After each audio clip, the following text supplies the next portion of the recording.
till my final breath. Let the weight of this world go. Gonna be no tears, gonna be no pain when I see that smile on my Savior's face. I won't be walking, I'll be running home. He called my name, yeah, and stole my shame.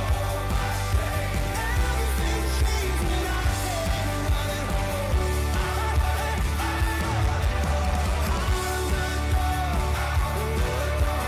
Into His arms, no more running away. I'm running home.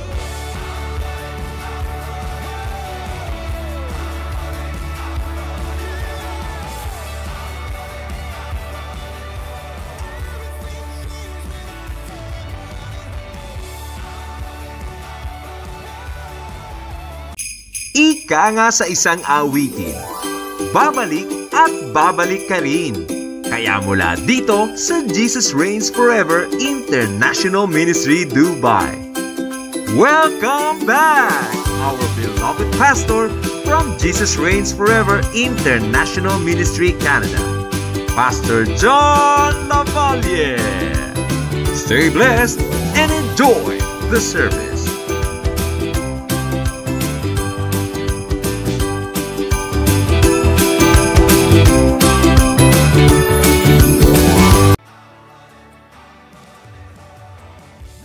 Running in circles, trying to be good enough. I'm far from perfect, but I found perfect love in the arms that won't let go. Got a heart on fire, got a wind in my back. Sing hallelujah, I am free at last. Every day I'm running home. He called my name, and He stole my shame. Everything changed when I came running home.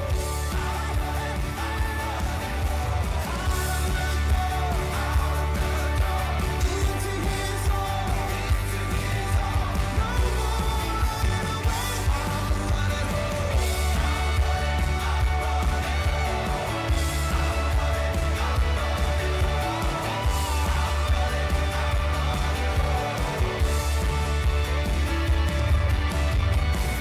Gonna run this race to my final step. Gonna sing this song till my final breath. Let the weight of this world go. Gonna be no tears, gonna be no pain when I see that smile on my Savior's face. I won't be walking, I'll be running home. He called my name, yeah, and He stole my shame. Everything changed when I came running home.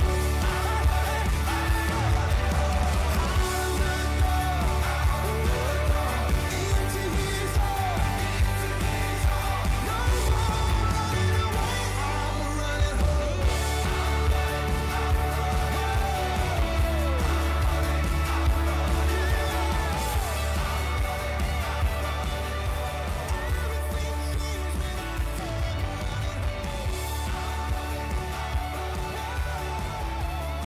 Ika nga sa isang awitin, babalik at babalik ka rin. Kaya mula dito sa Jesus Reigns Forever International Ministry, Dubai. Welcome back, our beloved pastor from Jesus Reigns Forever International Ministry, Canada, Pastor John Lavalle. Stay blessed and enjoy the service.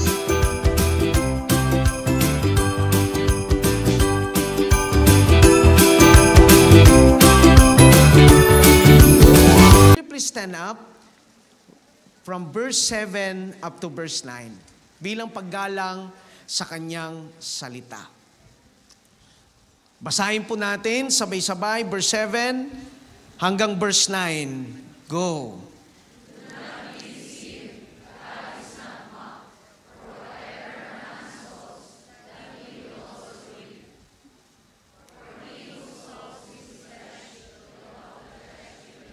Teka, nangihina. humihina. Okay, ulitin natin yung verse 8. For he who sows to his flesh will of the flesh reap corruption.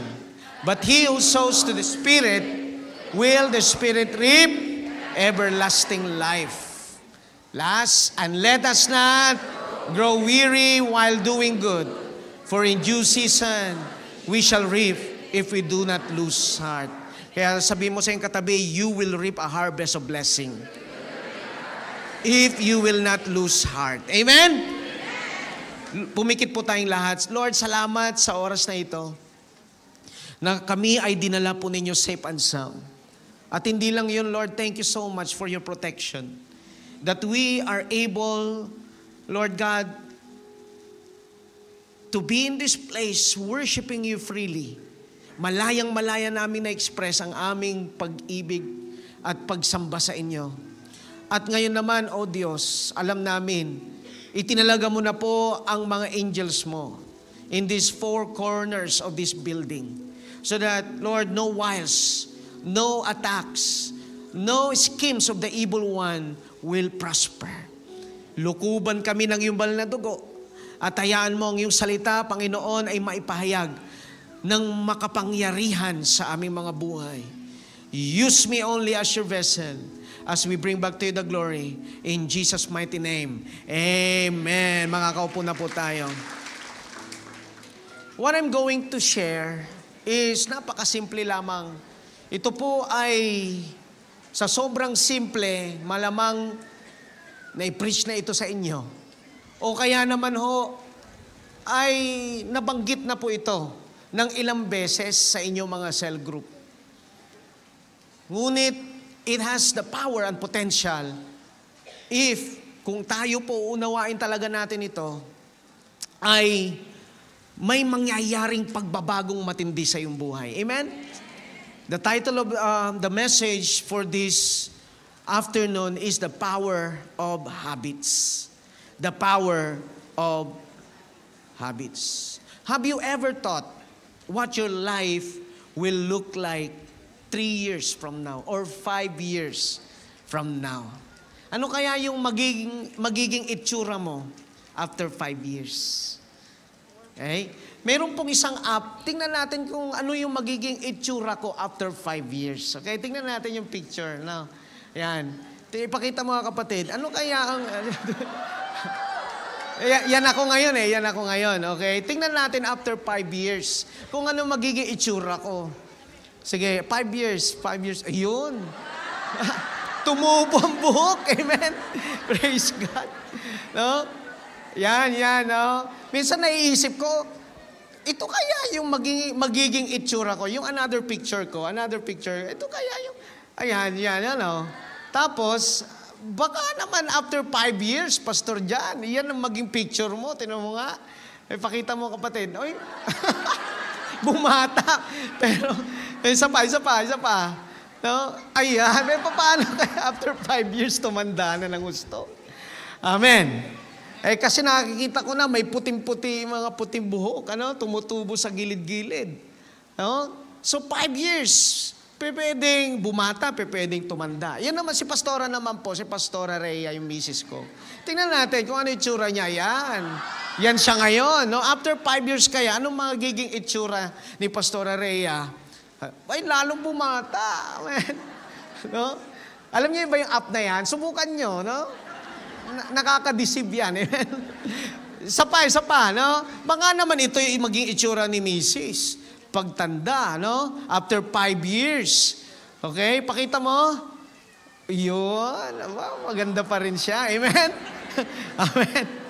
Amen. Now, what I'm talking here is not the physical picture. Hindi po yung itsura. No, hindi po yung mukha natin, kundi yung ating kabuuan, yung buhay natin. When we say kabuuan ng buhay natin, no, pag-usapan natin yung spiritual. Ano kaya ang magiging spiritual life mo after 5 years? Siguro, yung iba sa inyo, after 5 years, siya ay magiging more like Jesus. Wow. Maybe you think, after 5 years, lalo kang magiging on fire No? At lalong mamahalin mo ang Panginoon, lalong lalalim ang prayer life mo, ang iyong devotional life, at yung ministry life mo. Lalo siyang magiging active. Amen? Or maybe you see yourself after 5 years, spiritually down ka. No, yung iba maaaring nakikita yung sarili niya, nanlalamig siya. O bakit? Kasi paminsan-minsan lang nagpipray, paminsan-minsan lang nagbabasa ng Bible. In fact, tuwing Sunday lang talaga siya nagbabasa ng Bible. No? Kung ganyan, mapipredict mo yung spiritual life mo. After 5 years. Okay, so let's talk about spiritually naman, or emotionally, I should say. No? Maaaring nakikita mo yung sarili, after 5 years, ikaw ay masaya pa din. Amen. You are always rejoicing in the Lord. At hindi lang yun, mayroon kang self-control. Disciplined ang thoughts mo, or thoughts natin. Or maybe, on the other hand, depressed ka after 5 years. Anxious, worried, parating bitter, malungkot, offended. So yan po yung pwedeng mangyari after 5 years, right? Amen. Physically, pag-usapan naman natin, tingnan mo nga yung katawan ng katabi mo, tingnan mo lang. Healthy, di po ba? Pastor, di pa nga ako kumakain eh. Nakung di kumakain, halatang-halata naman. Di ba? Dito ho sa Dubai, napakasarap kumain. Amen? No, at murang-mura talaga, no, compared sa ibang bansa ang pagkain dito. Hindi ka magugutom kung wala kang trabaho, umattend ka lang ng Bible study gabi-gabi. May pagkain yan. At hindi lang yon, may Sharon ka pa. Balutin mo. Amen. No? Ano kaya makikita mo, or ano kaya ang napipredict mo after 5 years sa iyong physical? Siguro, no, maaaring nakikita mo yung sarili mo after 5 years na ikaw ay normal lahat, yung BP mo normal, creatinine mo normal, no, ano pa, yung sugar level, cholesterol level, at nakikita mo yung sarili malakas, physically fit, no, nagba-basketball ka, nagba-volleyball, no, nagba-badminton, no, ikaw ay talagang okay na okay physically. Or sa kabaliktaran, maaaring nakikita mo rin yung sarili mo na nangihina ka, o ikaw maaari ay after 5 years, no, lalong lalala yung mga arthritis natin, amen? No, yung high blood natin, lalong tataas yung high blood, amen? Tama? So maaaring nakikita mo yung sarili mo na ikaw ay magiging sakitin after 5 years. Pwede, di po ba? Yung iba nga nakikita niya ang sarili niya after 5 years, nasa kabilang salamin na siya. Amen? Why? Totoo ito. Bakit? Nakikita natin yung sarili natin after 5 years. Ang tawag po dito ay yung forecasting o kaya yung predicting. Amen? Financially naman, no? Pwede mong i-predict na maaari ang nakikita mo sa iyong sarili, financially, bayad na ang lahat ng utang mo. Wow, praise God. Sino dito gustong-gusto niyan? Grabe pa. Ibang response pag pera pinag-uusapan, ano? Amen? Maaaring after 5 years nakikita mo, may ipon ka na, bayad na lahat ng credit cards mo, at nakatulong ka pa sa parents mo, mayroon kang 5 digits ba? 5 digits salary. Wow!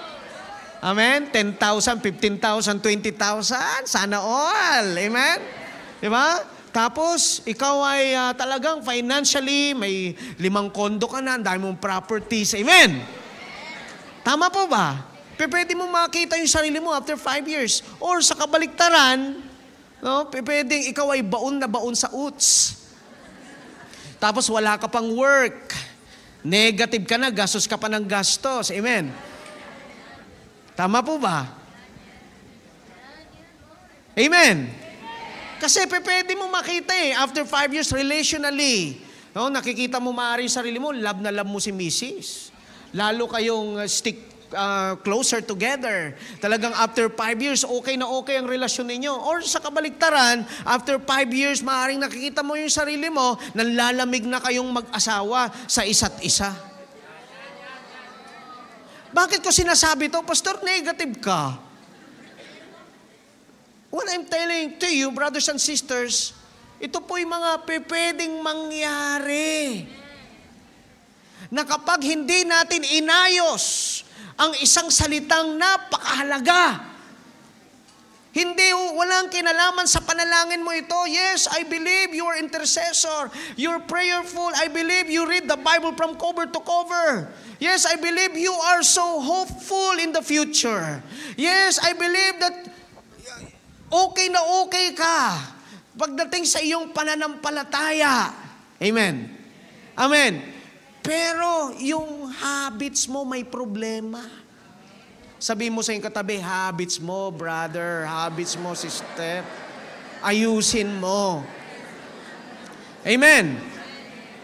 Di natin sure kung ano yung kalalabasan natin in 5 years, pero pwede nating i-predict kahit 50%, pwede mong malaman. I am not a prophet here, but I am a prophet of a non-profit organization. Pero I can predict kung kayo nakipag-usap sa akin at ikinuwento mo ang buhay mo sa akin, alam kong mangyayari sa iyo after 5 years. Why? It is because of your habits. Kaya the habits that you have now or today will shape who you become tomorrow. Amen. Or the person you will be in 5 years depends on your habits today. It has been said that when you are born, you look like your parents. But when you die, you look like your habits. Parang di yata wala kausap dito. Nung ipinanganak ka daw, kamukha mo, parents mo. Totoo ba? Pastor, hindi. Ang cute-cute niya, ang pangit ng tatay ko, di ba? Pero most likely, may talagang pagkakahawig kayo ng parents mo.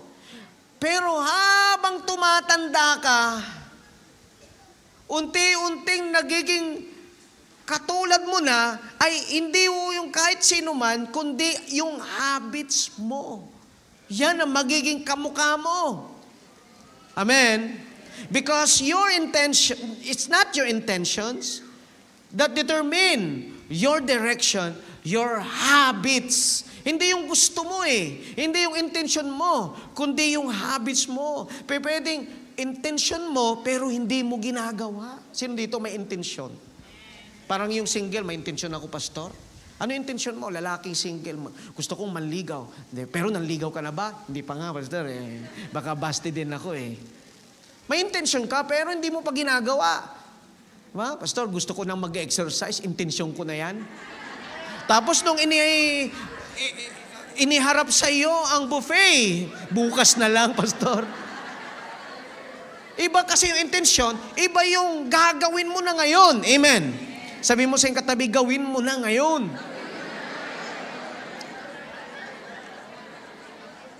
Tama po ba? Kasi ganito yan Okay. Bigyan lang natin ng konting definition. Actions, everybody say actions. Behavior. Susunod habits. At susunod na lifestyle. Yung actions, listen, yung actions, yung ginagawa, you are not defined because of your actions. Tanda mo yan, Hindi ko mo ginawa niya, ganun na siya. Amen. Sabi mo sa katabi, buti na lang. Hindi dahil siya'y kumain ng madami, matakaw na siya. Malamang maaring 3 araw na yan hindi kumakain, kaya ganyan yan lumamon. Pero hindi ibig sabihin, matakaw talaga yan. Amen. Kasi actions pa lang niya. Tama? Pag inulit niya yan, at every linggo o every nakikita mo siya, lumalamon talaga, ang tawag doon, behavior yun. Behavior nito, kada makita ko, kumakain talaga, sobrang tindi kumain. Pero habang tumatagal, napapansin mo siya, patindi ng patindi yung pagkain niya, patindi ng patindi yung paglamon niya, nagiging habits niya na. At isang araw makikita mo siya, obese na siya. Ano yon? Lifestyle niya na kasi ang lumamon. Tama? Tama po ba? Bakit ko ito sinishare? It is practical and yet it is godly. I will repeat. It is practical and yet it is spiritual. Why? Why? Kasi tayo, we are in the business here of God transforming our lives. Hindi ho tayo narito dahil gusto lang natin pumunta sa church. Dahil this is my religious duty to go to church every Sunday, 4 p.m. Amen. Kumbaga, ano ko na to? Ginagawa ko na to no? Na pumupunta sa simbahan. Listen, we are here because God wants to transform your life. So, kaya tinitignan natin itong mga areas na ito sa ating mga buhay. Ang pinakamahirap, kung yung habits ay tumaas na siya, naging lifestyle na siya. Amen. Kaya mayroong mga tao talaga, lifestyle niya na mag-smoke. Lifestyle niya ng uminom. Naku, wala na akong kausap dito. Galit na yata kayo sa akin. Amen. Lifestyle niya ng maging kuripot. Bakit? Nag-umpisa yan sa actions. Pinabayaan niya, naging behavior. Tapos naging habits. Yung habits, yan po yung crucial. Habang hindi pa nagiging lifestyle, ayusin mo na ang habits mo. Sabi mo sa katabi, ayusin mo na habits mo. Amen.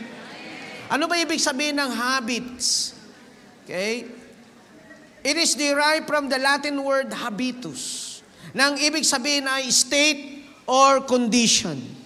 Weber Dictionary, an established pattern of behavior. Yan ang sabi ni Weber Dictionary. It is this habit that forms our character. A settled or regular tendency or practice, especially one that is hard to give up. Kaya pala mahirap mong i-give up ang isang bagay kasi naging habit mo na. Pero ngayong hapong ito, may i-break si God sa buhay natin. Yung mga habit na alam mong makakasama sa iyo, yung mga habit na alam mong hindi gusto ng Diyos sa iyong buhay, kaya niyang wasakin, basagin. Amen. Tingnan niyo, sabi po ng salita ng Diyos. Kaya word of God lang talaga ang makakapagbigay sa atin ng tunay na pagbabago. Ano sabi po sa New King James? Basahin natin ulit, Galatians 6:7-9. Do not be deceived. God is not mocked. For whatever a man sows, that he will also reap. Ano sabi niya? Huwag kang, verse 7, huwag kang mamimisled or madideceive. Huwag kang palilinlang, huwag kang paloloko. Tama po ba? Bakit? Sa mundong ito, marami ang naloloko. Bakit? Kasi maraming nanloloko. Why? May mga maling konsepto kasi tayo. Kaya sinasabihan ni Apostle Paul, ang mga Kristiyano dito sa Galacia, alam niyo yung mga Christian dito sa Galacia, kung saan napupunta, kung saan-saan. Galacia Amen. Diba? Yan ang magaling tayo. Amen. Tama? Pinagsabihan niya mga Kristiyano dito, gala kayo ng gala, mga Galatia, do not be deceived. Huwag kayong paluloko. Bakit? Kasi, kaya niya sinabihan itong mga Kristiyanong ito, dahil si Apostle Paul nag-introduce ng grace. Everybody say grace. Ito minsan, kapag sinabing grace, wow, grace, thank you, Jesus.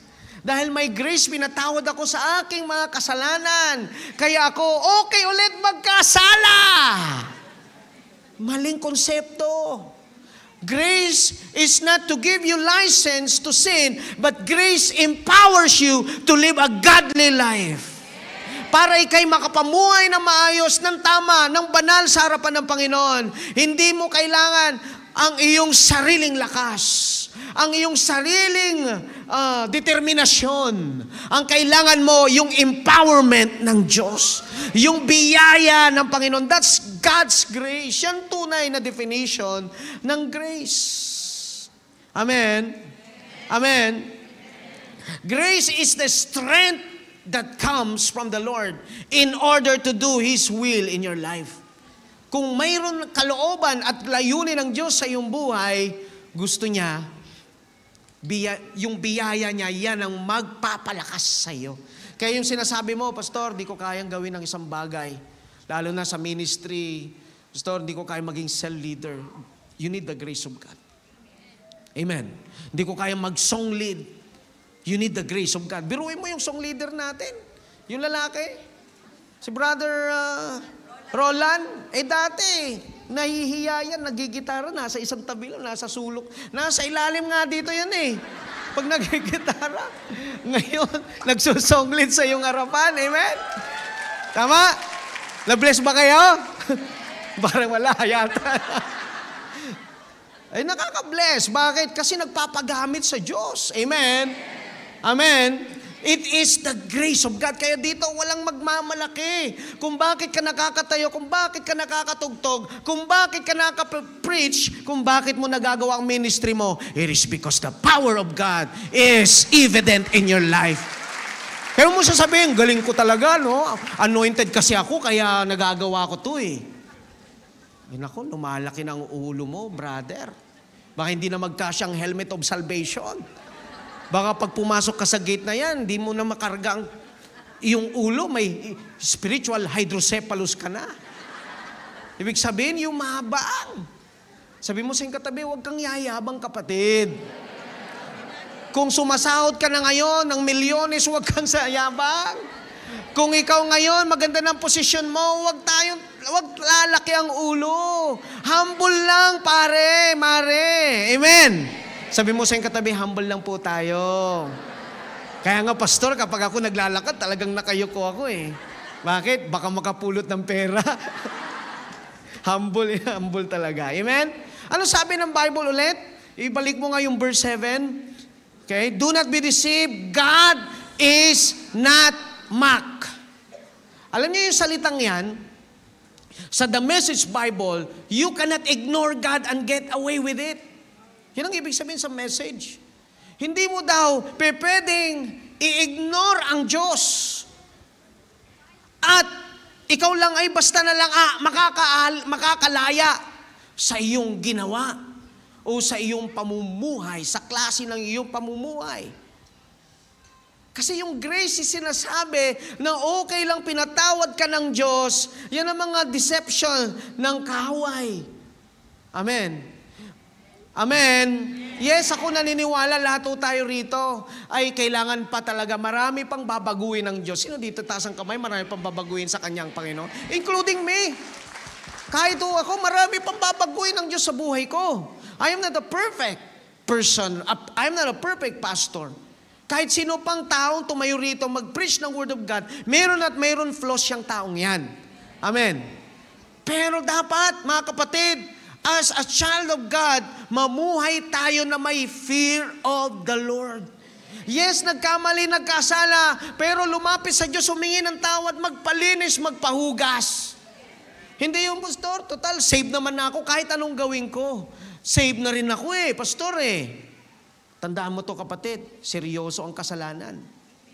Kaya niyang sirain ang buhay mo, pati relasyon mo sa Diyos. Kaya ng kasalanan na lumayo ka at isang araw ay iyong i-give up ang iyong pananampalataya.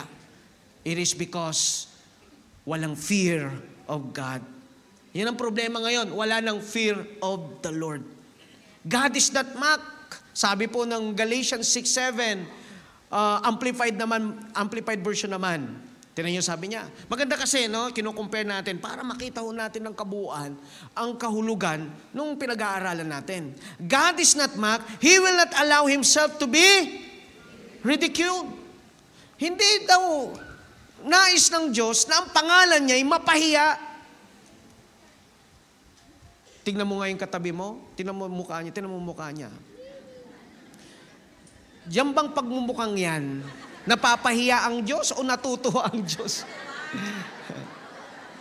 Amen. Yan bang katabi mo, ang buhay niya, nag-glorify si Lord? O hindi? Amen. Yun ang tanong matinding tanong yan. Kayo nang bahalang sumagot pag uwi nyo sa bahay. Pero ang prayer dapat, Lord, let my life glorify you. Ano sabi niya? He will not allow Himself to be ridiculed, nor treated with contempt, nor allow His precepts to be scornfully set aside. Yan ang ibig sabihin ng God is not mocked sa Amplified Version ng Bible. Alam niyo, may batas dito eh. Ano yung batas na to? The law of sowing and reaping. Narinig niyo na ba yan? Kapag mayroong itinanim, may aanihin. Yan din po yung law ng planting and harvesting. Kapag sinabing law, yan po ay batas na isinet na ng Diyos sa mundo. Amen. Iba yung batas ng Diyos sa Bible, sa Old Testament. Iba rin yung general law na ito, na nandito sa mundong ito. At ang Biblia ay itinuturo sa atin na ang law of sowing and reaping, mga kapatid, ay totoo talaga. Kung ano ang iyong tinanim, siya ang iyong aanihin. Amen. At ano naman ang connection nito sa habit? Of course, malaki ang connection nito. Kasi kapag nagtatanim ka, ay aani ka. Tama? Ginagawa mo parate, isang araw, lalabas na. Halimbawa, nasa harap ka ng salamin, sinasabi mo sa sarili mo, talagang grabe yung pogi-pogi talaga nito, pogi. Tapos natulog ka, nagising ka, paggising mo ng umaga, ang pogi talaga, pogi mo ha? Sino ka ba? Kanino ka ba nagmana? Ha? Tapos paggising mo na naman umaga, ang pogi mo talaga. At isang araw, pogi ka na. Bakit? Kasi sa kakasabi mong pogi ka. Why? May kapangyarihan ng sinasabi mong salita. Either it helps you in your heart. Sa puso mo. Sa pananampalataya mo, sa bilib mo sa sarili mo. O, di ba? Sabihin mo yung mga kababayan dito, sabihin mo lang, ang gandang sexy talaga, sexy. Hindi yung pangit-pangit ko naman. O, dahil sa kakakonfess mo, sineryoso mo na maging pangit. Hindi ka na nag-aayos, di ka na di ba? Amen. Tama po ba? Kaya, pagka, ano man yung sinasabi mo sa iyong sarili, sa iyong mga anak, ay isang araw pwedeng mangyari. Why? There is a law of sowing and reaping. Okay? Ano ibig sabihin ng sowing and reaping? Number 1, mabilis lang ito. Number 1, you reap what you sow. Ito yung habit eh. You reap what you sow. Kung ano tinanim mo, siya rin ang aanihin mo. Nagtanim ka ng mangga, imposible nga aani ka ng santol o makopa. Nagtanim ka ng durian, aani ka ng durian. Amen? Nagtanim ka ng apple, aani ka ng apple. Why?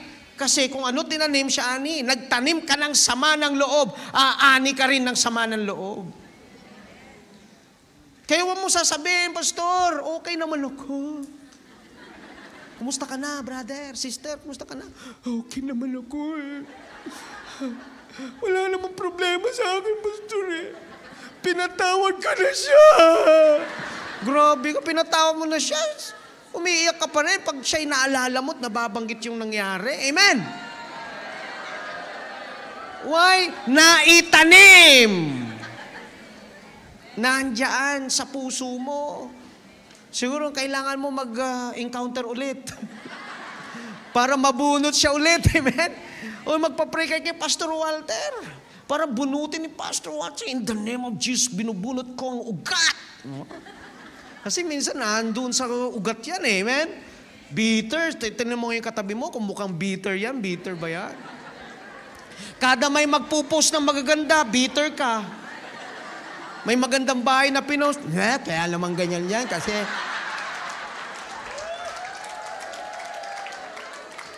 Tapos nag-post ng kotse, kaya naman ganyan yan kasi ganito yan eh. Oh. Tapos sabi niya, tayo naman kasi, post tayo ng post. Sikreto mo muna. Sabi mo sa katabi, pwede mo bang sikreto muna? Kapag binibless ka, no? Kapag binigyan ka ng pagkakataon na i-share ito, Diba? Timing, walang maiinggit. Amen? Tama po ba? Eh, ang problema, ayan na, may mga bitter sa buhay natin. Tama po ba? Eh tayo naman, kapag may nakita ho tayong maganda na ang buhay at mga nagpo-post ng mga blessing, magpasalamat tayo sa Diyos. At sabayan na natin siya. Kung masaya siya, masaya na rin tayo. Alam mo, masaya rin ako sa iyo.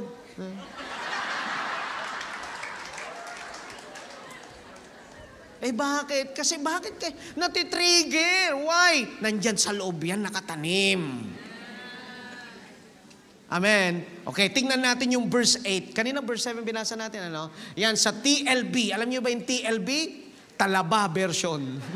No, I'm just kidding. The Living Bible. Ano sabi niya? If he sows to please his own wrong desires, he will be planting seeds of evil, and he will surely reap a harvest of spiritual decay and death. Oh, post tayo. Ano sabi? Ano sabi po ng The Living Bible, verse 8? Kapag nagtanim ka daw ng mga bagay na magpi-please sa iyong wrong desires. Sino dito may mga wrong desires siya? Taas ang kamay. Abang, babanal ninyo ah. Lahat tayo mayroong wrong desires dito. May gusto tayo na gusto natin na minsan alam nating mali. Amen. Pero dahil hindi natin ito ginagawa, good yan. Why? Kasi kapag hinayaan mo, he who sows to please his own wrong desires, finifeed mo ng finifeed yung wrong desires mo. No? Pag ikaw, limbawa, nadidepress ako, pastor. O, anong ginagawa mo? Nanonood ako ng mga depressing movies. You're feeding your wrong desires. Naghiwalay kami, pastor. So, anong pinapanood mo? Sana bukas na lang ang kahapon. Sana maulit muli. Ayan. Tapos aawit ka pa. Diba? Kung sana nag-iwa. Diba yung mga inaawit mo? Amen? Tama mo ba? Eh, dapat magsaya ka. Amen? Sabi mo sa katayo, pwede ka naman magsaya. Kahit malungkot ka. Ha? Pwede ba yun? Kaya mong kontrolin yung pastor, di ko talaga makontrol. Hindi ko makontrol ang sarili ko. Pwede mong makontrol yan. Huminga ka lang ng malalim na 3 beses. Di ba tinuturo sa atin yan? Huminga ka ng malalim. Kung nagagalit ka, halimbawa, no, nagdadrive ka, ang init pa ng panahon, kinat ka ngayon. Eh tapos, ayan na, tumataas na ang high blood mo. Amen? Ibinaba mo yung bintana. Gumanong ka, oh.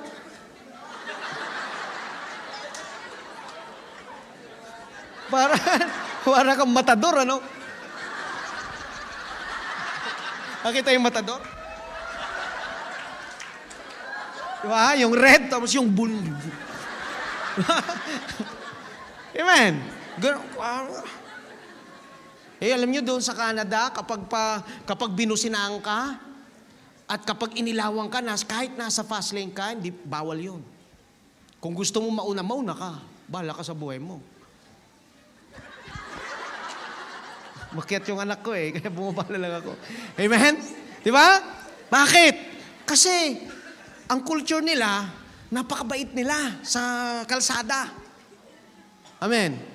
Pero, na-discover ko, na kapag may ginawa kang mali sa kalsada, hindi ka nila iilawan, hindi ka nila bubusinahan. Ituturo nila ang langit sa iyo. Pero in a different finger.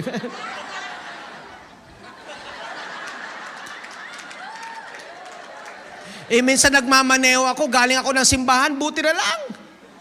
Nag-preach ako sa isang church. Nasa mabilis akong road. At bigla kinat ako. Di, tumigil ako. Tumigil din. Tinapatan ako. Tinuro ang langit. Binuksan ko ang bintana. Pagbukas ko, God bless you! At least, di ba? Tama yung sinabi ko. Kahit naiinis ako. Sabi mo sa katabi, turuan mo yung sarili mo. Amen? Kontrolin mo ang anger mo. Bakit kapag parati kang, tinan mo, pansinin mo, kapag parati kang nagagalit, ba't kaya ako ganito? Ang bilis, magagalitin na ako. Parati kang nagagalit eh. Amen? Huwag mong i-fit yung sarili mo. Huwag mo pakakainin yung damdamin na yan, na hindi maganda, na hindi tama. Pastor, malayo ako sa asawa ko eh. Pero si my friend, pa-cute ng pa-cute. Did you eat already? I like your dress. Habibi, habibi. Di ba? Buti pa si my friend. Concern. Tapos tatawagan yung mister mo sa Pilipinas. Ma, may pira ka ba dyan? Mayroon ka vampira? Ay, mga vampira. Buti pa ito, yung asawa ko, vampira. Ito si Ahmad. Ang bait. Amen. O, kaya na-fall in love ka na. Na hindi naman dapat. Oh, ano nangyari? Kahit magtaas ka pa ng kamay. Kahit mag-worship ka pa, pag ganong-ganong ka pa. Kung hindi mo ayusin yung habits, kaya siguro, after this service, meron na siyang hihiwalayan.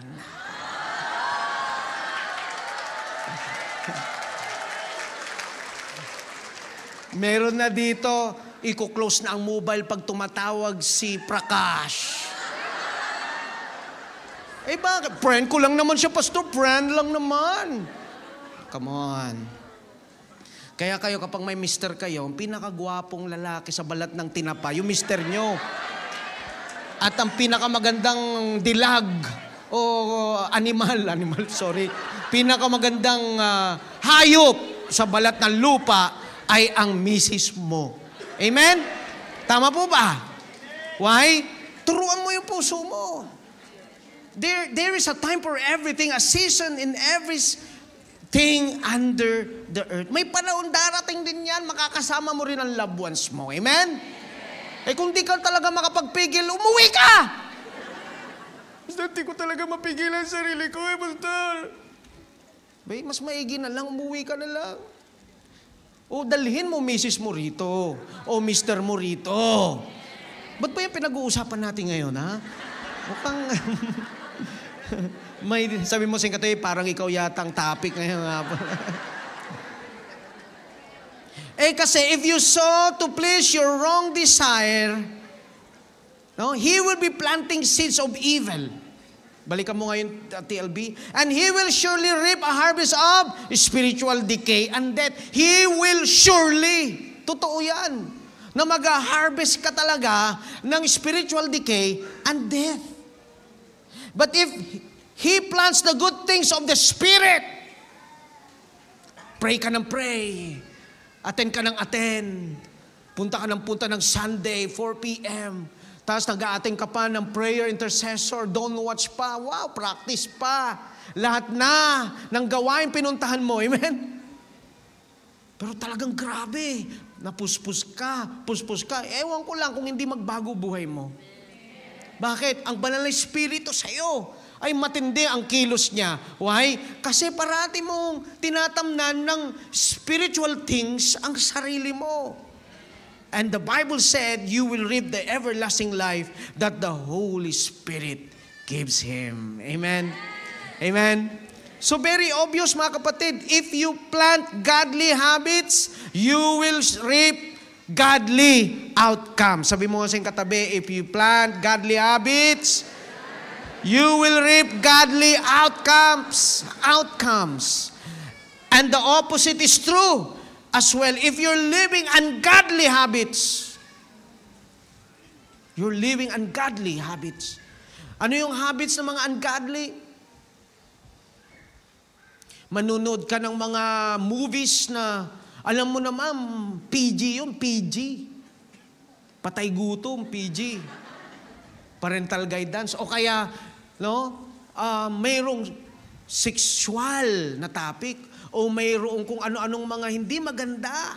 Pwede kang manood, pero paisa-isa lang. Amen? Huwag yung ako kasi nanonood ng movies eh. May mga ganun talagang tema. Pero kapag nandun na siya, pinapatay ko na. O pinapass forward ko. Ayaw kong makita yung mga ganun. Bakit? Kasi huwag nating hayaan na ang spiritual life natin maging basura. Doon natin tinatapon yung mga garbage. Why? Sabi mo sa katabi, mahalaga ka sa Diyos. Valuable ka sa Kanya. Amen? Tama po ba?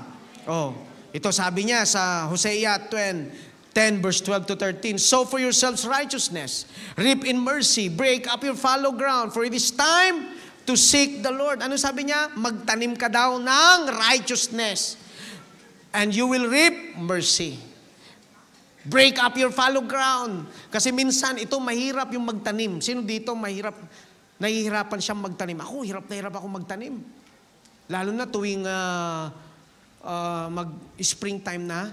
Ito yung time na piniprepare ko na yung mga buto ko, ampalaya, okra, kalabasa, piniprepare ko na yun eh.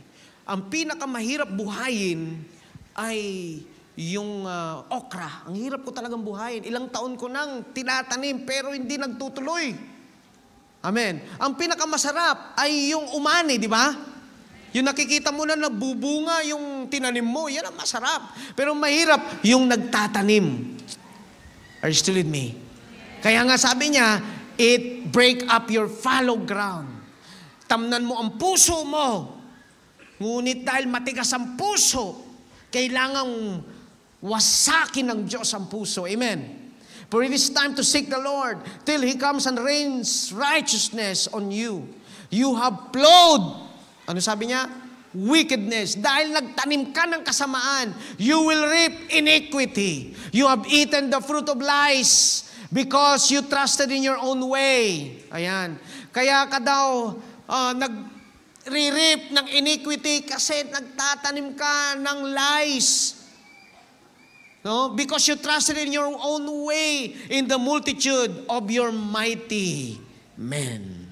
Ibig sabihin, minsan, sa sarili tayo nagtitiwala.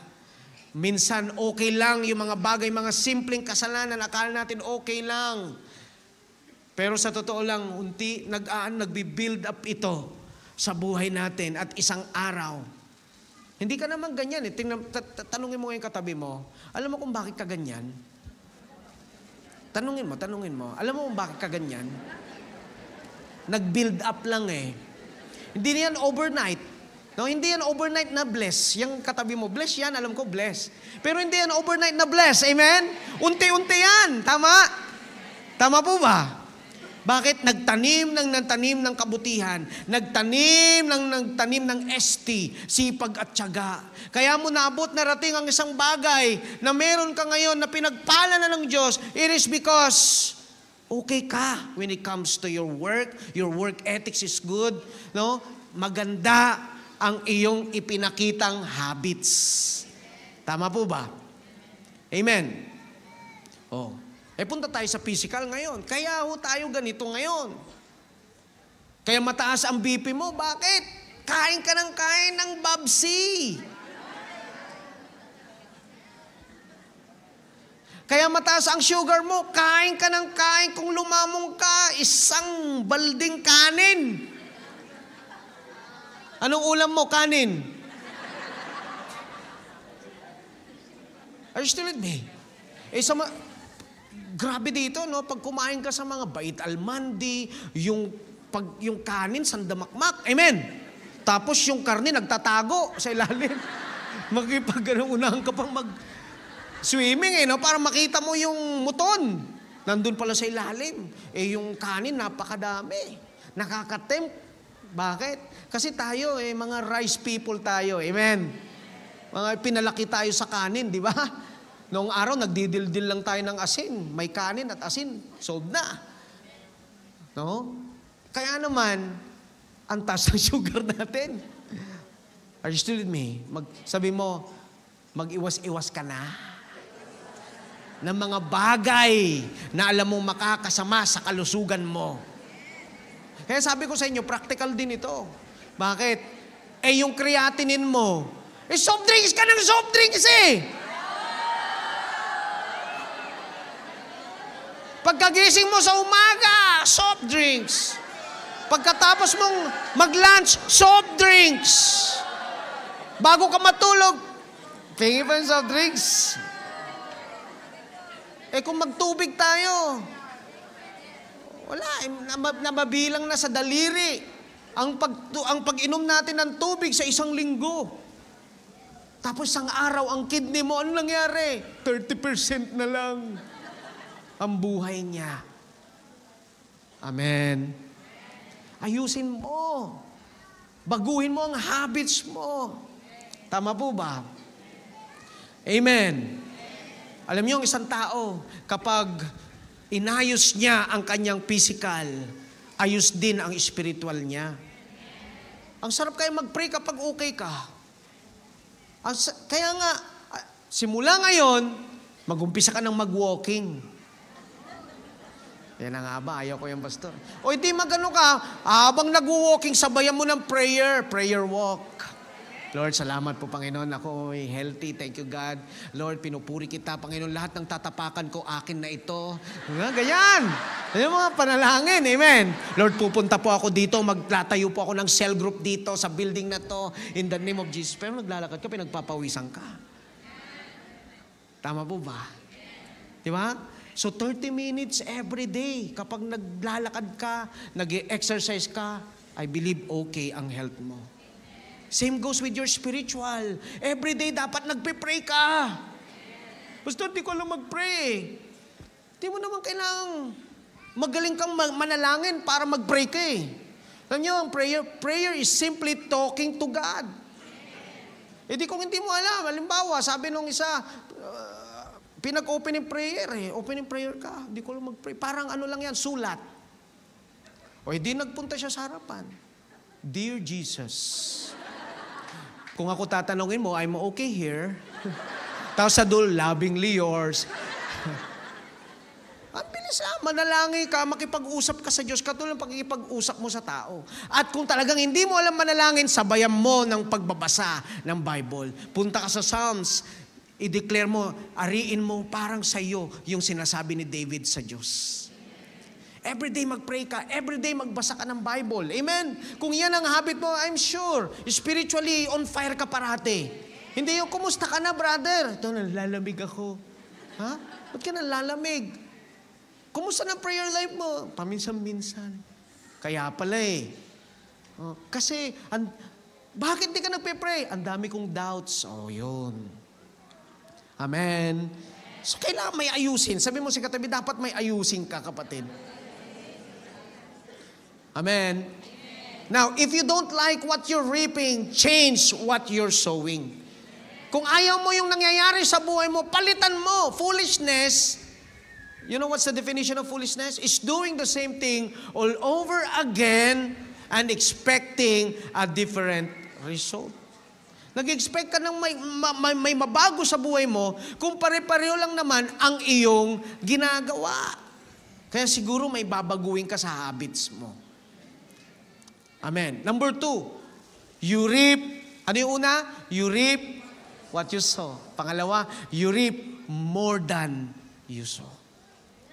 Ito, matindi ito. Bakit? Kasi, more than what I sow, ay i-harvest ko yung higit kaysa sa tinanim ko. Parang ano lang yan, nagtanim ka ng apple. Ano mangyayari? Aani ka ng maraming apples.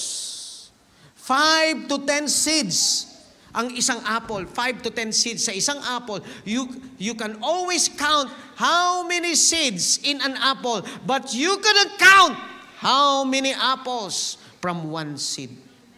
Hindi mo kayang bilangin yan. Bakit? May tinatawag tayong compounding harvest. Nagmumultiply. No? Nagmumultiply ang iyong ginagawa. Tama po ba? So ano man ang bagay sa buhay mo, halimbawa, kasi yan nagtanim ka ngayon ng hindi pagpapatawad. So yung hindi pagpapatawad na yon, magmumultiply yan. Magkikreate yan ng maraming compounding effect sa iyong buhay. It's not only your health, but also socially. Di ba? Malalayo ka, malilimitahan ka ngayon. No, naglalakad ka sa dera, no, makita mo yung taong nakasama mo ng loob at hindi mo pa rin pinapatawad. Instead na didiretso ka, pumunta ka ngayon, nag-train ka. Dumiretso ka sa Palm Jumeirah. Amen? Bakit? May iniiwasan ka eh. So yun nangyari sa'yo, nagkadoble-doble na lahat sa iyong buhay. Nagmultiply yung pangit na effect niya sa iyong buhay. Kaya nga smart choice, everybody say smart choice, plus consistency, plus time, equals radical difference. Umpisan mo sa isang smart choice, isang magandang pagpipili, tapos tuloy-tuloy mong gawin yan. Amen. Tuloy-tuloy mo yan. Tapos equals plus time. Hayaan mo lang ang panahon, no, sa buhay mo. Kaya yung mga nagtatrabaho dito, parang nahihirapan ka sa umpisa. Sa umpisa lang yan. Amen? Gawin mo ang tama, magtrabaho ka, pumunta ka ng maaga, at umuwi ka ng late. Amen? No, kahit dinadagdagan ka ng trabaho ng amo mo, tuloy ka lang. Isang araw may increasean ka. Isang araw yung boss mo matutuwa at sasabihin niya sa'yo, ikaw nang CEO ngayon. Bakit? Ano lang yan? Overnight ba yun? Tayo pray Lord, I pray malaking trabaho. Lord, increasean mo ako. Wala ka namang ginagawa eh. Smart choice plus consistency plus time equals radical difference. Sino dito gusto magkaroon ng radical difference? In every areas of his life, financially, socially, relationally, spiritually important. Yan ang pinakamahalaga sa lahat. Amen. It is the compounding effect. Pag nagtanim ka ng sama ng loob, over time, nagiging galit at maraming galit. Aani ka ng maraming galit. Amen. Kapag ikaw'y nanood ng horror movies, sino dito yung mahilig sa horror movies? Ba't kaya ang init-init nagtatalokbong ka? Tapos yung bintana pa na yung tingin mo. Tapos pag pumunta ka sa toilet, parang ini-imagine mo may lalabas mahabang buhok. Bakit? Kung ano kasi pinapanood mo, nakakatakot. Amen. Amen. Oh, yan. Yung mga kalalakihan dito, taas ang kamay ang mga kalalakihan. Parang wala yata. Taas yun ang bandila ng mga kalalakihan dito. Magpakalalaki tayo. Amen. Oh, ayan. Titingin ka ngayon sa Facebook mo. Wow. Kaya tayo, lahat tayo rito, ang nai-exercise yung thumb natin eh. Kasi ganun tayo ng ganun eh. O yung daliri pang ganyan, ganyan tayo ng ganyan. Amen. O pag may nakita tayong videos, mga kalalakihan, at may sumasayaw doon na gumaganon. Oh. Tapos gusto natin panoorin. At alam nyo, yung algorithms, dahil yun ang parati mong binubuksan, bibigyan ka ng marami ni Facebook ng mga ganong movies, ng mga ganong reels, ng mga short videos. Kaya gusto mo ba yung pagdating ni Jesus, bumaba siya rito sa lupa, ang una yung i-check sa inyo, cellphone nyo eh. Titignan niya yung watch history mo. Titignan ni Jesus yung watch history mo. Ano yung mga pinagpapanood ng mga anak kong ito? Ay, sorry. Pasensya ka na, hindi na kita kukunin. Iwan muna kita dito sa rapture. Magdusa ka. Di ba? Paano kung ganun? Amen. Pero I do believe here, dahil, sabi mo sa katabi, dahil talagang ikaw ay banal. Sabi mo, dahil banal ka. Okay na okay ka. Amen? When it comes to your cellphone life. Tama po ba? Yung screen time natin, bawas-bawasan natin. Kasi nandun na nga tayo kumakain kasama yung friends. Ibaba mo yung cellphone mo, itapo mo yung cellphone mo, bigay mo kay my friend, at makipag-usap ka sa kaharap mo kaysa naghahawak ka ng cellphone. Sayang yung panahon. Kinuha na ng technology ang buhay ng tao. Na yung social life na naapektuhan na. Amen. Yung mga mahalagang bagay. Di ba? Hindi mo nakikita yung kakain lang sa labas, picture, pupost. Tapos nang kumain yung kadate mo, ikaw nagpo-post ka pa rin. Tapos gumagawa ka ng reels. Ay, ang ganda talaga, ang ganda talaga. Ang sarap ng pagkain, ang sarap. Gutom na ako. Ayan, tapos nang kumain, iniwan ka na. Bakit? Kasi nga, may pangit na habit. Sabi mo sa katabi, pangit na habit yan. Mas maganda na lang. Minsan kasi smart yung phone natin, pero hindi tayo smart. Tama po ba? Tama po ba? Okay, last. Dito na, tapos na tayo. You reap after you sow. Yan ang matindi. Minsan, dito ho tayo talaga, nadi-discourage. Why? You reap after you sow. Why? Because you reap in a different season. If you plant seeds in fall, you don't reap in fall. Kapag fall, during fall, nagtanim ka, hindi ka magre-reap ng fall.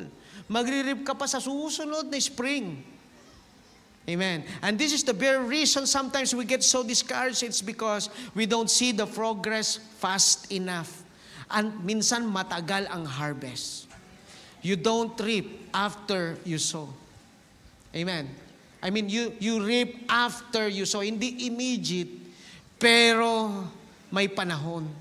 Amen. Sa umpisa lang, sabi mo sa katabi, maghintay ka lang. Mangyayari rin yung pinagpipray mo. Sige, just sow seed of prayers, sow seed of righteousness, and darating yung panahon, aani ka na. Di ba? Parang yung isang lalaki, meron ba ditong, thank you, glory, come on, give your clap offerings to the Lord. Meron ba ditong nag-gym? Nag-gym ka, limbawa, uy, pare, nag-enroll ako sa gym. First day ko. Pero first day mo, pili mo, laki na ng katawan mo, no? Ganyan ka na, laki na ng katawan ko. Hindi.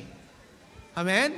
Dahil nag-enroll ka sa isang araw, sumakit yung mga laman mo, akala mo malaki na ang katawan mo, pero hindi pa lumaki ang katawan mo. Ulitin mo yan. Ulitin mo yan. Ulitin mo. At habang paulit-ulit, 3 years ka nang nag-gym. Kaya, grabe yung 6 packs mo. May mga cuts pa. Tama? It is because, what? You reap after you sow. Tuloy ka lang. Sabi mo sa katabi, tuloy ka lang. Kaya mga gustong lumaya sa bisyo rito, umpisahan mo. Basta naghintay ako ng himala ng Diyos eh. Yung iipuin ba niya ako? Na yung talagang sa isang iglap tatanggalin niya ang pagyoyosi ko. Hindi mangyayari yun. Tumigil ka na ngayon. Yes, may cravings yan. Yung mga buwangas dito, sorry sa Pangasinan kasi buwangas. Manginginom! Pastor, 11% lang naman. Red wine. Ba't ka nalasing? Red wine lang nalasing ka. Eh paano 20 red wine? Anong gagawin mo? Kaya ako, sabi ko, simula nung ako'y pinalaya ng Diyos, doon sa pag-inom, simula nung ako hindi na nainom, amen, kahit isang patak, parang Dracula, isang patak lang ng dugong kailangan para lumabas ang pangil ni Dracula. Ayoko nang. May nag-aaya sa akin, okay to, good for your health. Good for your health. No, I'll just run and exercise. Kaysa yan, iba naman, may iba namang mga pwedeng supplement sa katawan mo, hindi lang yan. Bakit? Kasi may alcohol yan eh. Tama po ba? Okay na okay, mga kalalakihan natin yun. Pero mamaya, tagay na pre! Wala naman si pastor! Hindi ka naman nakikita. Ba't ba doon sa church ang daming bawal? Walang bawal. Para sa iyo yan. Paano mo madi-differentiate ang para sa iyo sa kabutihan mo? Bawal. Pareho lang din yun, pastor. Diba? Kasi kapag feeling mo pinagbabawal, parang pinipigilan ang kaligayahan mo. Hindi totoo yan. Kaya yan, dahil hindi yan maganda sa iyong katawan. At over time, magkakaroon ka ng sakit. Amen. Tama po ba? Palapakan natin ang Panginoon. Ito na. Galatians 6:9. Let us not get tired of doing what is right. Sa TLB, sabi mo sa katabi, kapatid, TLB 6:9 Galatians, huwag kang mapapagod. Sabi mo, huwag kang mapapagod na gumawa ng mabuti, na gumawa ng tama. Kaya tuloy-tuloy ka lang dyan sa ginagawang mabuti.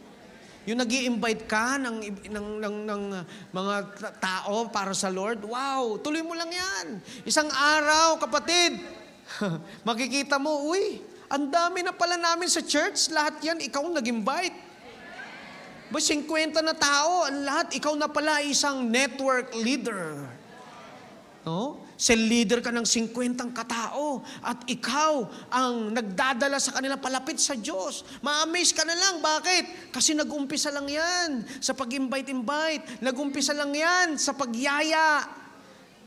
Pero dahil nag-encounter ka, dahil ikaw ay nag-SOL1, nag-invest ka sa iyong sariling spiritual, lumago ka ng lumago, hanggang sa ikaw ngayon, isang araw, tatayo ka na rito, ikaw na pala ang assistant pastor ni Pastor Walter. Wow! Amen. Bakit? Kasi nga, nag-sow ka ng righteousness at hindi ka napagod na gumawa ng mabuti.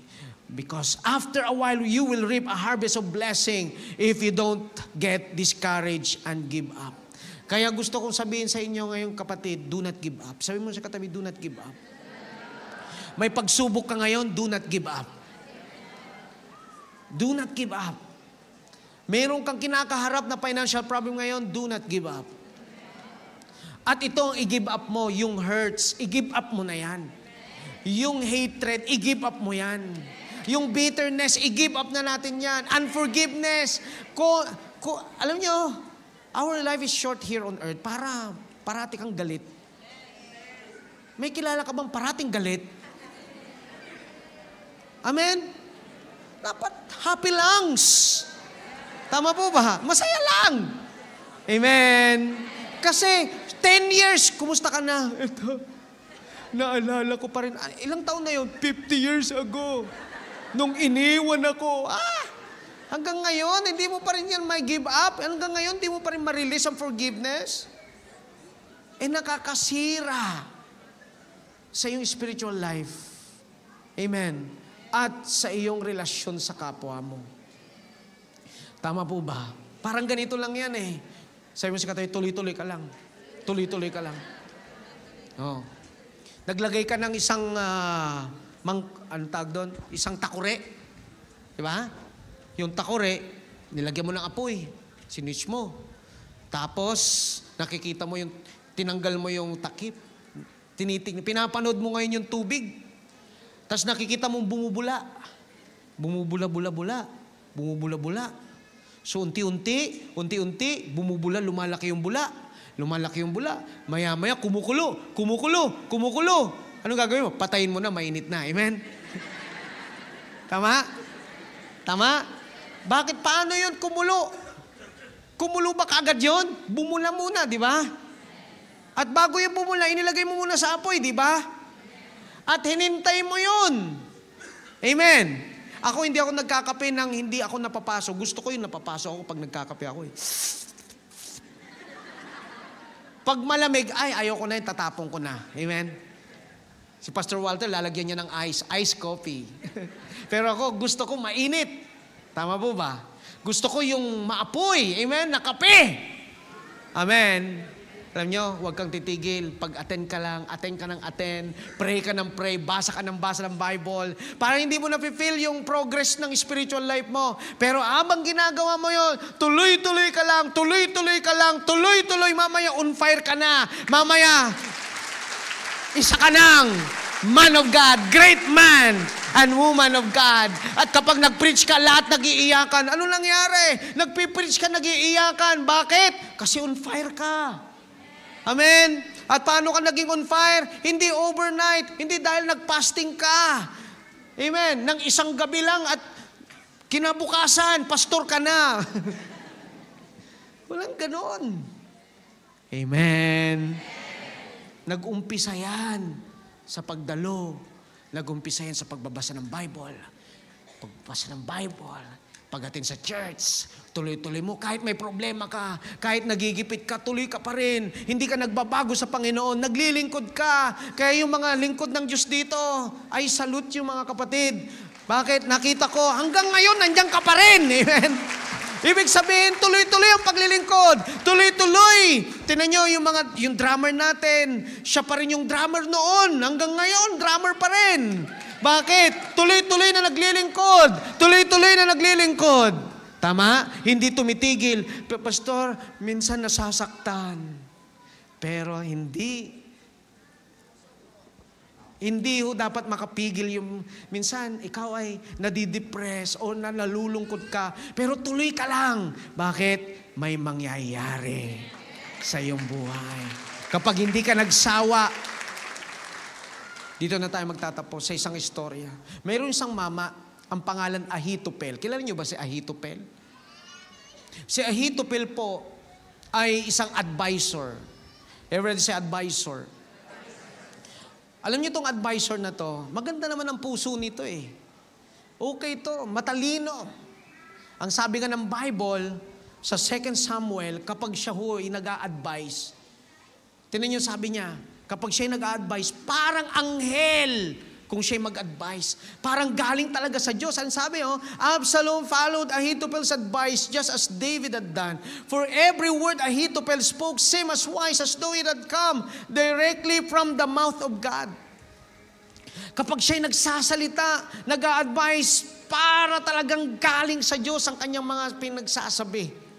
Napipil nila anointed, napipil nila grabe. Alam nyo, ano nangyari? Umalis siya kay David. Sumama siya kay Absalom. Bakit? Kasi nagkasala si David. At alam nyo, nagalit si Absalom kay David. Bakit? Kasi si Uriah, di ba? Napatay dahil kay David. Si Bathsheba, nagkasala si David kay Bathsheba. Nagkaroon ng mga hindi magandang nangyari sa buhay ni David. At itong sa Ahithophel, nagtanim ng sama ng loob sa puso. Bakit? Kasi sabi, according to study, apo niya si Bathsheba. Kaya nagalit siya kay David. Hinayaan niya yun. No? Kapag nakikita niya si David, kumusta po mahal na ari? Pero at the back of his mind, kumusta po? Love you, love you. Tapos, nagbabackstab siya. So isang araw, nung nakakita siya ng opportunity na umalis sa poder ni David, tinulungan niya si Absalom to rise in power. Nagkaroon ng conspiracy. So, to cut the story short, naging hari si Absalom. At si Absalom hari siya dahil mayroon din siya. Pareho sila, nagsama-sama na. Yung mga bitter. Nagsama-sama na yung mga nag-hindi, nagpapatawad. So, ayan na. At anong nangyari? Anong nangyari? Dumating si Hushai. Everybody say Hushai. Si Hushai, siya'y ginamit ng Diyos. Mahusay talaga si Hushai. Bakit? Ginamit ng Diyos para i-frustrate yung mga advice ni Ahithophel kay Absalom. Kasi na-advise ni Absalom Sabi niya, ganitong gagawin natin para patayin ang papa mo, si David. At tuluyan ikay maging hari na. So in-advisean niya. Ngunit dumating si Husay at ang sabi niya, mali yung advice mo. No? Iba, dapat ito gawin natin. Magaling na sundalo si David, blah, blah, blah, blah, blah. So in other words, hindi nangyari yung gusto ni Ahithophel. Sumama ang loob. At dahil sa sumama ang loob, anong sabi ng Bible sa 2 Samuel chapter 17 verse 23? When Ahithophel realized that his advice has not been followed, he saddled his donkey, went to his hometown, set his affairs in order, and hung himself. He died there and was buried in the family tomb. Bakit nangyari yun? It is because he planted bitterness into his heart. So he reaped decay, spiritual decay, and death. Are you still with me? Nakakalungkot ng isang tao, anointed, isang tao mahusay, isang tao ginagamit ng Diyos mightily. Ngunit dahil sa tampo, dahil sa galit, na hindi niya kayang patawarin yung tao. Sabi mo sa katabi, patawarin mo na ako. Bati na tayo please, para okay ang lahat. Ano nangyari at the end? Nagpakamatay. Kinakausap ka ng Holy Spirit ngayon. May mga bagay sa buhay mo na kailangan mo ng bitawan. Bitawan mo na yan. Bakit? Pastor, kailangan ko ng hustisya. Ayan talaga, no? Hustisya. Kung hustisya lang at hustisya ang hinahanap mo, ang Diyos din nangangailangan ng hustisya. Dahil mayroon ka rin ginawang mali. Pare-pareho lang tayo, lahat tayo makasalanan. Kung nagkasala sa iyo yung isang tao, patawarin mo na. For the sake of your emotional, mental, spiritual health. Para sa iyo rin ito. Para maging masaya ka na. Amen. Pastor, 10 years na yun, nagkaiwalay kami. Kaya mo na yun. May parating na mas gwapo at mas maganda para sa iyo. Pastor, pag naalala ko siya at nababanggit yung pangalan niya, nasasaktan pa rin talaga ako. Okay, pagpipray ka namin, amen? I-uproot yung ugat na yon. At kailangan mo rin sabihin, mamaya mananalangin tayo. Sabi mo, patawad na kita, Jojo. Sorry kung may Jojo.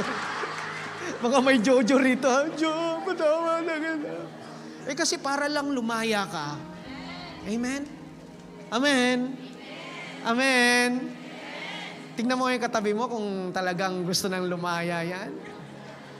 Tama? At last, baka gusto mo nang isuko yung pagyoyosi mo at pag-inom, isuko mo na ngayon. Umpisahan mo na ngayon. Baka gusto mo nang isuko yung lustful activities mo. Pwede mo nang isuko ngayon.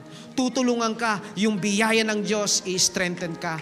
Para, alam mo, after 5 years, alam mo na, ang makikita mo sa sarili mo, on fire ka pa rin, naglilingkod pa rin, ikaw pa rin ay active, ikaw pa rin ay talagang nagmamahal sa Diyos. Why?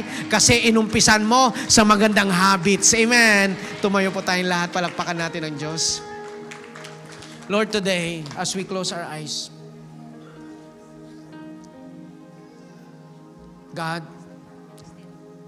we are not here to be informed.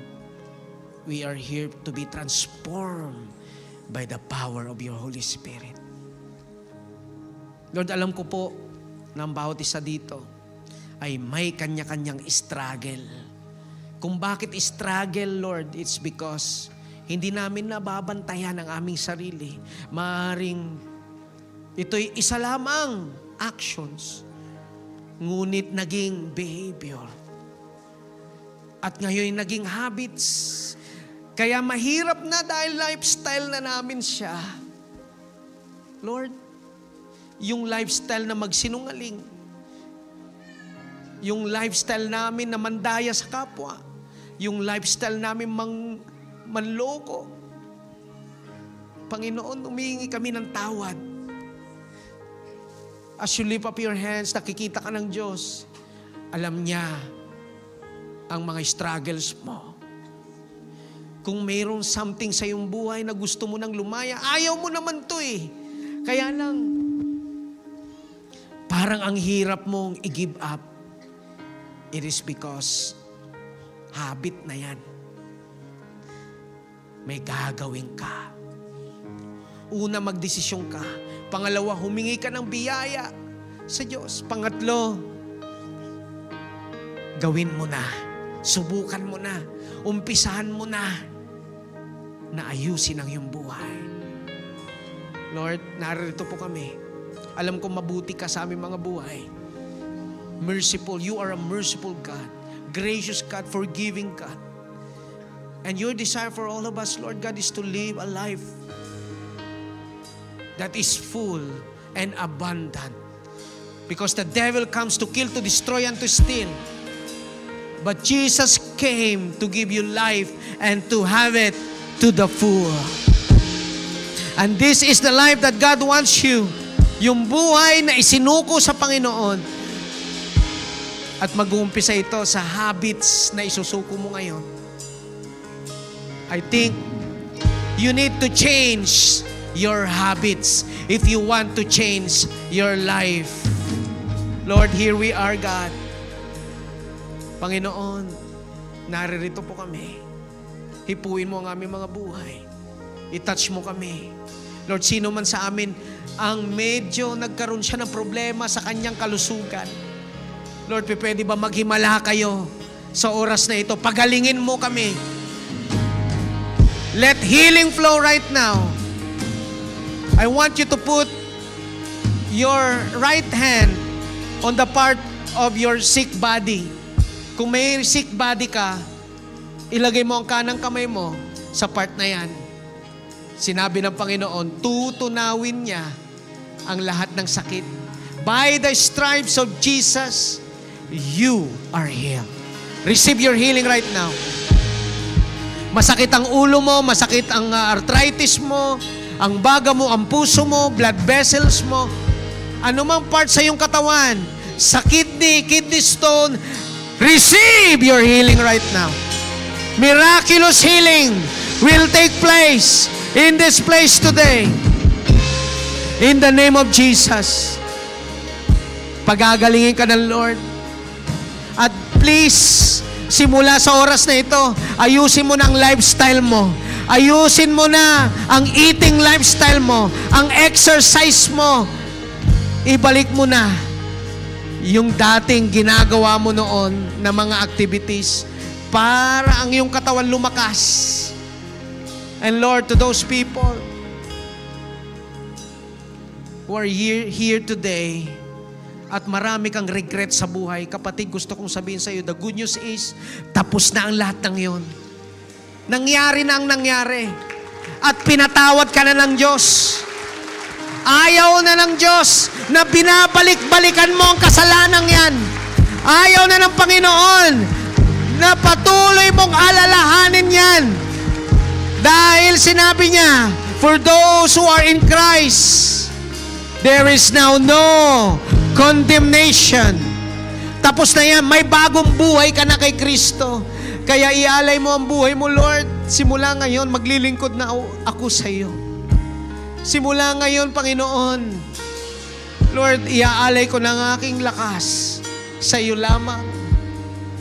Lord, tulungan mo ako kapag may tukso na aligid-aligid sa akin.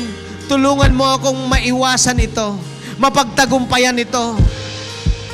By your grace, Lord. At salamat, Panginoon. Lord, I know, marami sa amin dito pagyayamanin mo financially. Lord, aahon sa kahirapan. Aalis sa utang.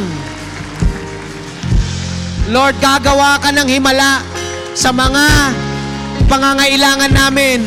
At simula ngayon, I declare, God will increase you. God will bless you tremendously. Let's sing. You are good. You are good. You are good. You are good. Your mercy is forever. You are good. You are good. You are good. And your mercy,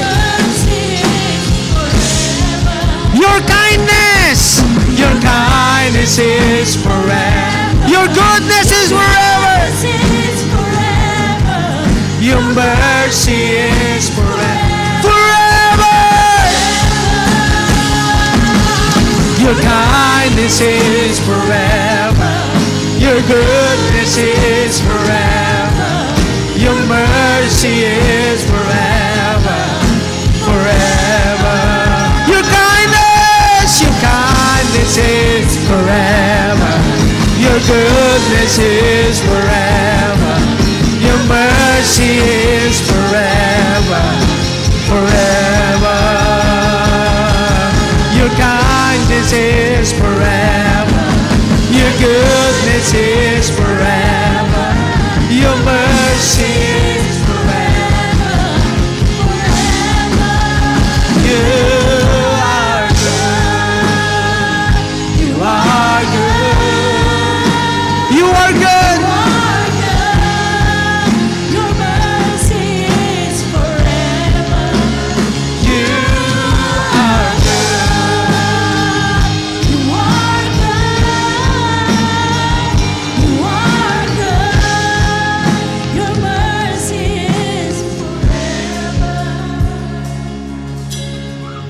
And for those people who came here for the very first time, kung naparito ka, for the very first time, in-invite ka, at sinasabi mo sa iyong sarili, Lord, paano ako mag-uumpisa? How can I start my relationship to you? Kapatid, gusto kong sabihin sa iyo na ang Panginoong Yesus,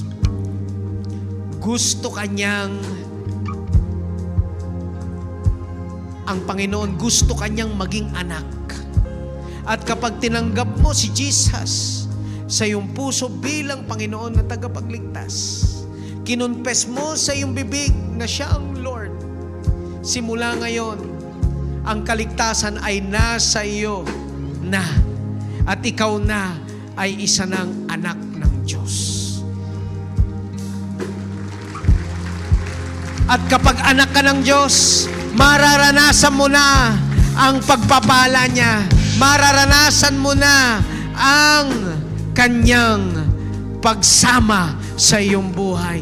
Makikita mo na may naaayos at may nababago na sa iyo. Pwede mo bang manalangin tayo? Samahan natin ang mga VIPs natin.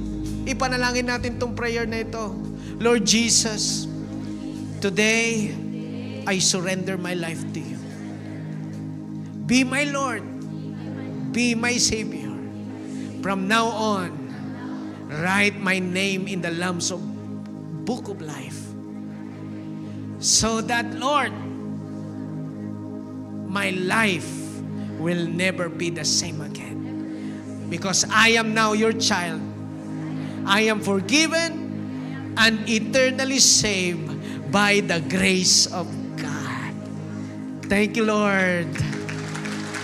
If you pray that prayer, you are now a child of God. You are saved. Continue to attend the church, and the Lord will transform your life.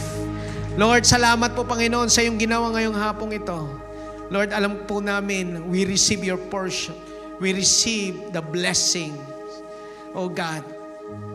And I want you to declare, I receive. The Lord bless you. The Lord keep you. The Lord make His face shine upon you and be gracious to you. The Lord lift up His countenance to you and give you shalom, shalom. Both now and forever. To you and to your family. God bless you. In Jesus' mighty name. Amen. 5 tao, fist bump. 5 tao, fist bump. Sabihin mo, bless ka na. Bless ka na. Amen.